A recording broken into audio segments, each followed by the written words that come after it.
Assalamualaikum warahmatullahi wabarakatuh. Nama saya Fitra Arianto, saya dari kelas 10 BDP 1. Sekarang saya akan menjelaskan tentang segmentasi pasar. Segmentasi pasar adalah kegiatan membagi suatu pasar menjadi kelompok-kelompok pembelian yang berbeda yang memiliki kebutuhan karakteristik atau perilaku yang berbeda yang membutuhkan produk atau bauran pemasaran yang berbeda. Jenis-jenis segmentasi pasar ada 9. Yang pertama ada segmentasi perilaku. Segmentasi perilaku adalah pengelompokan konsumen dengan tinjauan dari perilakunya terhadap produk yang ditawarkan. Yang termasuk ukuran di dalamnya adalah pengetahuan, loyalitas, idealisme, serta respon konsumen. Contoh ialah jika menjual perlengkapan bayi, silakan tawarkan di media sosial daripada toko online, karena respon konsumen lebih cepat dan ada loyalitas pembeli di sana.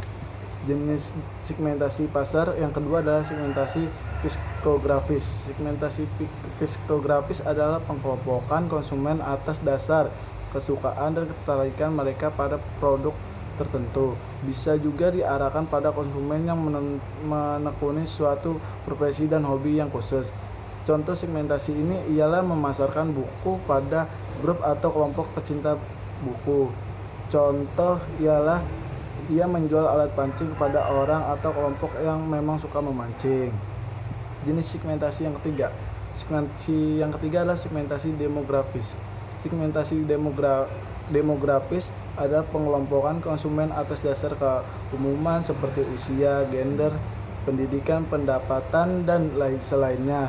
Sekalipun kesannya mudah, tetapi segmentasi ini semacam ini membutuhkan kejelian karena faktor keumuman konsumen lebih luas dan perlu analisa lebih cermat untuk menentukan kelompok pasar yang tepat.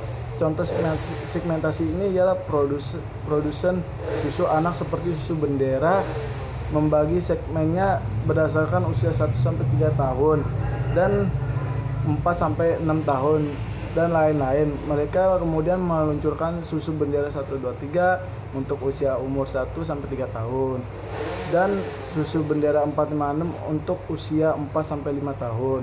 Dan jenis segmentasi yang keempat ada segmentasi geografis.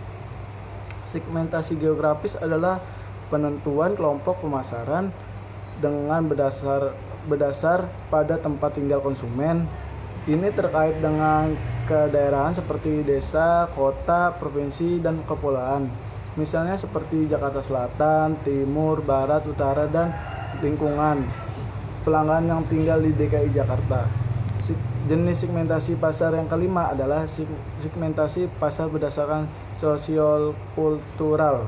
Berdasarkan lebih lanjut untuk segmentasi pasar, segmentasi sosiokultural yang memiliki variabel sosiologis kelompok dan antropologis budaya dibagi segmen-segmen yang merupakan tahapan yang sesuai pada daur hidup keluarga, kelas sosial, budaya, dan sub-budaya. Segmentasi pemasaran lintas budaya atau global. Ini segmentasi yang keenam adalah segmentasi pasar berdasarkan hubungan ekstrim. Bentuk segmentasi yang efektif untuk penggunaan merek seperti tingkatan penggunaan. Segmentasi yang berdasarkan terletak pada penggunaan berat, penggunaan sedang, penggunaan ringan, bukan penggunaan produk, layanan, atau merek tertentu. Tingkat kesadaran konsumen akan produk, kesiapan untuk membeli produk, atau apakah konsumen membutuhkan informasi tentang produk. Loyalitas merek. Loyalitas konsumen terdapat merek digunakan sebagai perusahaan sebagai identifikasi karakteristik konsumen, mana mereka dapat segera menjadi pendukung promosi pada orang dengan karakteristik yang sama tetapi dengan populasi yang lebih besar. Jenis segmentasi pasar yang ketujuh adalah segmentasi berdasarkan situasi penggunaan. Peluang atau situasi bisa menentukan apakah konsumen akan membeli produk atau mengkonsumsi produk. Segmentasi ini dibuat guna membantu perusahaan memperluas penggunaan. Jenis segmentasi yang ke-8 adalah segmentasi berdasarkan manfaat. Bentuk segmentasi ini yang mengklasifikasikan pembeli berdasarkan perbedaan manfaat yang mereka cari dari suatu produk dalam bentuk segmentasi yang kuat.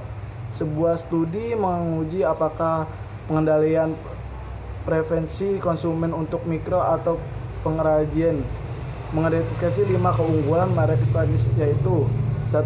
Fungsional atau contoh kualitas, nilai uang, nilai sosial, nilai emosi positif, manfaat emosi negatif. Dan jenis segmentasi yang terakhir atau yang ke-9 adalah segmentasi hybrid.